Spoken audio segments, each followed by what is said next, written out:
मैं उमेश गौतम, समग्र प्रदेश समाचार से।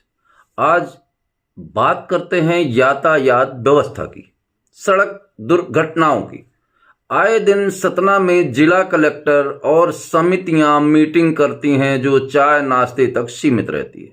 सतना में सबसे ज़्यादा दुर्घटनाएं होती हैं और मौतें होती हैं, पर प्रशासन मौन है।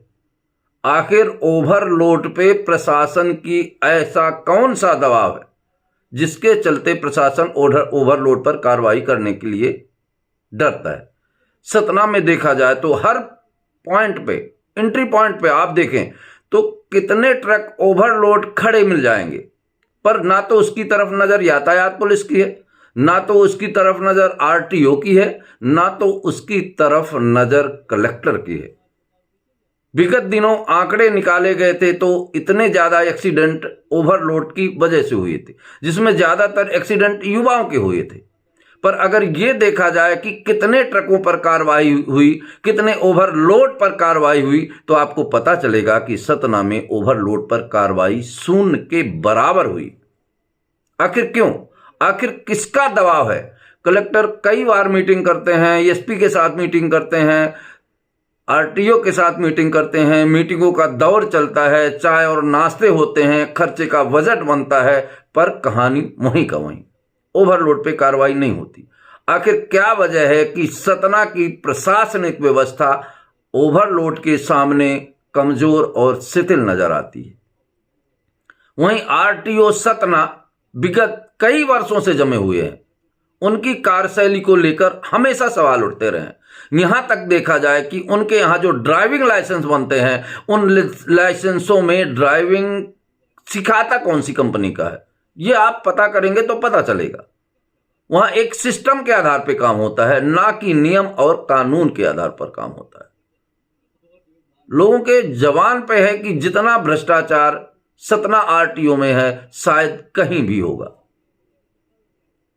आपका ड्राइविंग लाइसेंस बनाना है तो किसी स्कूल में जाने की जरूरत नहीं है। वहां जो दलाल बैठे हैं वो सब कागज दे देंगे, आपसे केवल पैसे ले लेंगे और आपका ड्राइविंग लाइसेंस बन गया। आरटीओ श्रीवास्तव कभी भी किसी से आके ये नहीं पूछता कि ड्राइविंग लाइसेंस के, ड्राइविंग के नियम क्या हैं, ड्राइविंग के कानून क्या हैं।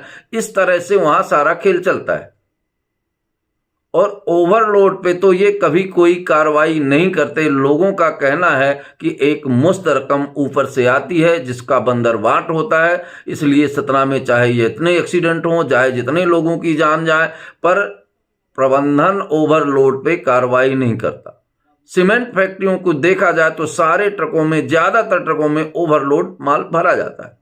प्रशासन से इस बात की कई बार सोशल मीडिया, अखबार के माध्यम से कहा भी गया, पर कभी इस पर कोई ठोस कदम नहीं उठाए गए। सतना शहर के अंदर यातायात की बात की जाए तो आप जहां देखें वहीं जाम लगा हुआ है। हम भारत की 75वीं वर्षगांठ मना चुके हैं, अमृत महोत्सव मना चुके हैं, पर शर्म आनी चाहिए ऐसे कार्यकर्ताओं को, ऐसे अधिकारियों को कि आज तक हम ये सुनिश्चित नहीं कर पाए कि शहर के अंदर हमारे वाहन कहाँ खड़े होंगे, लोगों की व्यवस्थाएं कैसी होंगी, एक्सीडेंट को कैसा रोका जाए। इस पर आज तक हम कोई ठोस कदम नहीं उठा पाए। अब देखना यह है कि आखिर किसकी वजह से यातायात के प्रति सतना कलेक्टर विचार शून्य नजर आते हैं। मैं उमेश गौतम, समग्र प्रदेश।